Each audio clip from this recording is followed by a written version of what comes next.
বাংলাদেশ খেলাফত মজলিসের মহাসচিব মাওলানা মুহাম্মদ মামুনুল হক হুঁশিয়ারি উচ্চারণ করে বলেছেন, জাতীয় শিক্ষা ব্যবস্থায় হিন্দুত্ববাদকে আমরা গ্রহণ করিনি। শেখ হাসিনা তাদের সেবাদাসী ছিল।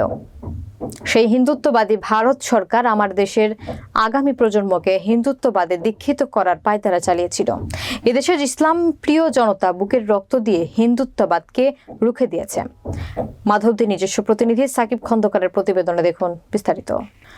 বুধবার বিকালে নরসিংদী পৌর শহরের কাউরিয়াপাড়া পৌর ঈদগাহ মাঠে এক গণসমাবেশে প্রধান বক্তা হিসেবে এসব কথা বলেন।